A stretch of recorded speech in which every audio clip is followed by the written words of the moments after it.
Un saludo para todos. Cuando apenas estamos empezando a entender el mundo con inflación, pues ahora vamos a hablar de la estanflación y los riesgos que se vienen para los mercados en los próximos meses y cómo protegerte. Si te gusta la educación financiera y las inversiones, suscríbete al canal.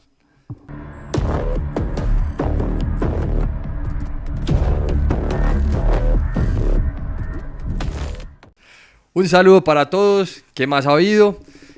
Bueno, hoy vamos a hablar de otro tema. Ustedes saben que en este canal desde hace ya unos meses, bastantes meses, 8 o 9 meses, hemos venido hablando de la inflación. Hicimos un montón de videos donde le decíamos a todos, prepárense para la inflación, inviertan, prepárense para el alza de commodities, prepárense para el alza de ciclos. Y pues digamos que esas hipótesis sobre inflación, invertir en acciones, invertir en emergentes, en commodities, pues ha sido totalmente acertada. Ya todos estamos viendo la inflación, lo que está pasando hoy en el mundo. La inflación en Estados Unidos alcanzó el 7.5% anual, ese es un máximo de 40 años. En Europa la inflación está disparada, solamente los precios de energía subieron 28.6%, y toda esta inflación pues global viene básicamente como una consecuencia por un lado de los excesos de liquidez, pero también por otro lado, y más importante aún, es la pandemia. Recordemos que cuando el mundo entró en pandemia, pues paramos el mundo, cerramos las empresas, mandamos a la gente a la casa. Eso destruyó la producción, destruyó de alguna manera, afectó mucho las cadenas productivas, las cadenas de suministro. Luego la economía se abrió, la economía está rebotando con mucha fuerza, pero todos esos meses que no se hizo, que no se produjo, por decirlo de alguna manera, pues hoy están costándonos inflación. ¿Por qué? Porque hay desabastecimiento de muchas cosas, no hay por dónde sacar los contenedores, todo el transporte está muy caro, los commodities están volando. Entonces, pues tenemos un fenómeno global de inflación. Si miran la tabla aquí de la derecha, pues pueden ver los países con mayor inflación en el mundo. Colombia, como pueden ver, es un país con una inflación media, no somos los peores, tampoco somos los mejores, pero estamos relativamente bien. Otra de las razones también para la inflación es el tema de los fertilizantes. Los fertilizantes han subido casi un 300% de precios. Entonces es primero entender este fenómeno y vamos a ver más adelante para dónde nos vamos, porque ya lo que se nos viene no es hablar de inflación. Entonces miremos cómo vamos en el año. La inflación pues por ahora no está cediendo. Si ustedes miran los precios, por ejemplo, del petróleo en lo que va a correr el año subiendo más de 20%, el carbón va subiendo un 44%, el índice de commodities CRB, que es muy interesante, sube 13%, en apenas un mes y medio ya sube 13%, y cuando miramos los costos de los contenedores, pues se han cuadruplicado los costos. Entonces eso nos dice pues que hay inflación y que todavía vamos a tener más inflación. Otra de las razones de la inflación pues es la crisis de los microchips, la crisis de los chips. Como ustedes saben, en este momento no hay chips para los carros, para los computadores, para los televisores, etcétera. Si ustedes miran esta gráfica, por ejemplo, los días de inventario pues se redujeron, casi que están en cero, están a 2 o 3 días de inventario, no hay suficientes chips, no hay suficiente transporte. Entonces tenemos unos problemas de la cadena de suministros. Si miran por ejemplo esta gráfica, lo que está jalonando sobre todo la inflación en el mundo, ojo que no es en Colombia, es en el mundo, son pues los problemas en la cadena de suministro, la energía y la reapertura, lo que les decía al principio. Abrimos, el mundo rebotó muy rápido y no hay suficiente oferta para suplir tanta demanda. Los que dicen que es culpa de Duque, hombre, realmente yo sí les diría, estudien un poquito, porque el tema de inflación no es culpa de Duque, es un problema global. Obviamente haber subido tanto el salario mínimo afectó, pero no es la razón principal para lo que estamos viendo. Por el lado positivo, ya la Fed y los bancos centrales están reaccionando por fin después de estar ciegos por años, y las expectativas de inflación están aflojando un poco. Esto son buenas noticias. En la medida que esto afloje, pues yo creo que podríamos empezar a ver que la inflación ceda en los próximos meses, de pronto después de mitad de año, después de mayo, junio, no sé, pero de pronto empiece a ceder más adelante. ¿Cuál es el problema hoy? El problema hoy es que siempre hay problemas. Ustedes saben que en economía siempre hay problema, parce, eso es imposible. Pero ahorita el problema ya no va a ser la inflación. En unos meses lo que vamos a estar preocupándonos es la desaceleración económica y una posible estanflación. Si ustedes miran esta gráfica, como la inflación ha subido tanto, el costo de las cosas sube tanto, pues el poder adquisitivo de la gente disminuye. Miren cómo esa gráfica de Estados Unidos, es los salarios reales, es decir, quitando la inflación. Miren cómo los salarios reales en Estados Unidos estaba disparados, la gente tenía mucho dinero, porque de alguna manera estaba, como decimos por aquí, papocha, estaba con billetico en el bolsillo, y miren cómo se destruyó el poder adquisitivo.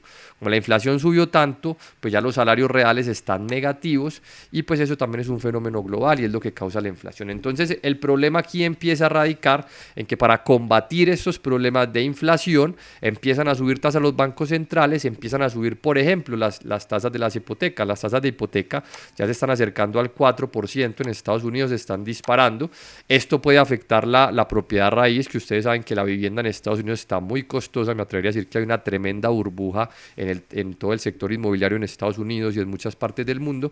Y en la medida que ganas menos, suben tasas, el crédito está más caro, pues finalmente empezás a afectar tu consumo. Entonces aquí es donde vamos a la nueva hipótesis. Yo no sé si esto vaya a ocurrir, ojalá no ocurra, pero ahorita ya muchos economistas y muchos analistas, muchos no, algunos, estamos empezando a hablar de una posible estanflación. Hombre, ¿qué es la estanflación? La estanflación es que la economía crece poco, con posibilidades incluso de una recesión, pero la inflación sigue muy alta. Entonces, si ustedes miran lo que está pasando, pues las expectativas de crecimiento se están reduciendo, pero las expectativas de inflación siguen muy altas. Entonces, es muy peligroso una estanflación, porque cuando, digamos, hay una recesión o una crisis, los bancos centrales bajan tasas, inyectan liquidez para reanimar la economía, pero en una estanflación, como la inflación está tan alta, pues parceros, los bancos centrales están jodidos, no pueden subir tasas, pailas.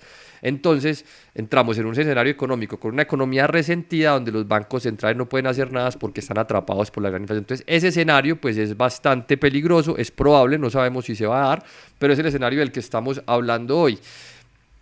Porque además también es muy peligrosa y negativa la estanflación para la renta variable, y de hecho la sola inflación. Hombre, porque si ustedes miran la gráfica del earning yield, como decirlo, la rentabilidad de las utilidades de las compañías, también se desplomaron, están desplomadas. Entonces, en la medida que el consumo, la inflación afecta a los costos, la gente consume menos, pues empezamos a ver una disminución en los márgenes de las empresas. Y en la medida que las empresas reduzcan sus márgenes, pues van a poder repartir menos utilidades, los múltiplos se van a aumentar. Entonces, digamos que el mercado de renta variable, sobre todo en Estados Unidos, que está tan caro, pues empieza a ponerse menos atractivo. Y adicional a eso, pues como las tasas llevan en cero tanto tiempo y la Fed se ha dedicado a imprimir billetes como animales, entonces tenemos que un montón de compañías zombies. ¿Qué son las compañías zombies? Son estas compañías que no generan caja, que no generan utilidades, pero están ahí como unos zombies, unos muertos vivientes, aguantando porque las tasas están bajas, hay mucha liquidez, y si ustedes miran, pues estamos disparados. Estamos disparados como en dónde, como en la época del 2000, como en la burbuja.com. Entonces tenemos un mercado que está muy sobrevalorado. Si vemos aquí compañías cotizando a 10 veces ingresos, que es una locura, disparadas, algo así como pasó en el 2000. Entonces tenemos sobrevaloración, subida de tasas, posible de crecimiento económico. Tenemos una especie de conjunto que no es muy positivo para la renta variable, sobre todo americana. Aquí es donde empezamos a hablar del cambio de ciclos. Para Colombia y emergentes, en cambio, pues está dándose otro caso diferente, y es el caso de que los commodities están volando. Entonces estas economías pues se van a comportar bastante bien, y ya se está viendo ese flujo a emergentes. Perdón. Otro tema que está de moda pues es la guerra con Rusia, con Ucrania, que ya hablan de la tercera guerra mundial. En ese sentido les quería mostrar esta gráfica, donde pues hombre, si uno se pone a ver el promedio de eventos geopolíticos y el mercado, pues es menos 5%. Entonces, de alguna manera, las guerras y los conflictos no afectan tanto al mercado de acciones. Obviamente pueden haber casos, por ejemplo, como Pearl Harbor, la Segunda Guerra Mundial, donde el mercado cayó 19.8% y se demoró 300 días para recuperarse. Digamos que han sido como de los peores escenarios. Pero si ustedes miran un promedio, realmente la mayoría de crisis geopolíticas no afectan mucho al mercado. Obviamente uno nunca sabe qué tanto lo vaya a afectar esta, si esto escale, si no escale. Yo creo que esto no va a escalar, espero. Pero normalmente pues no es un tema que produzca mucho miedo. Ahora sí, la pregunta pues más importante es cómo me protejo de ciclo, y quisiera mostrarles más o menos cómo funcionan los ciclos, esto aplicándolo mucho para Estados Unidos, porque repito, va a haber un cambio de ciclo macro. Este es un ciclo de tasas, hay otro cambio de ciclo macro, y es pues que tenemos la inflación, que es esta línea punteada. La inflación va subiendo, entonces los bancos centrales, que es esta línea rosada, van subiendo tasas. Las primeras subidas de tasas no son graves, normalmente las acciones y los mercados suben con las primeras subidas de tasas, los commodities suben con la primera subida de tasas, que es lo que estamos viendo. La parte peligrosa es cuando ya han subido mucho las tasas de interés, que todavía no estamos allá, la economía se frena, el consumo se frena y en ese sentido empieza a haber un recalentamiento, las tasas están muy altas, la renta fija se pone interesante y si llegamos a esta posible estanflación, que es una posibilidad, no es un hecho, pues ahí, señores, ahí digamos que lo que recomiendan los expertos y la historia es tener caja, porque normalmente esas estanflaciones pues terminan en recesiones, terminan en crisis y pues lo que lo salva a uno de una crisis es tener caja. Entonces esto como a nivel, digamos, de la economía americana, de las acciones americanas, repito, hay otro ciclo detrás de este, que es el que estamos viviendo en emergentes, que por ejemplo Brasil es una de las bolsas que más sube en el mundo, era de las que más subía hace poco, Colombia era de las bolsas que más subía, Arabia Saudita, los emergentes están volando y desarrollados están bajando, ese es otro cambio de ciclo que también hemos mencionado en el canal, y pues así, esa es la situación hoy, entonces para que lo tengan muy presente, que llegará un momento en que la economía se nos va a frenar, van a subir mucho las tasas y habrá que empezar a evaluar. Como siempre, pues a mí me gusta traerles estos temas antecitos de que se pongan de moda, esto todavía no está de moda, ya está de moda la inflación y cuando las cosas están de moda es porque posiblemente ya estamos llegando al fin, yo creo que ya esa fuerte inflación va a ceder, repito, de pronto junio, mayo, algo así, vamos a empezar a ver que la inflación empieza a ceder un poco, a tranquilizarse un poco el tema, pero vamos a estar hablando de otro tema, que es la desaceleración económica. Recuerden que si les gusta la educación financiera, las inversiones, déjenme un comentario, suscríbanse al canal. Espero que el video les haya gustado, les mando un abrazo, nos vemos en el próximo.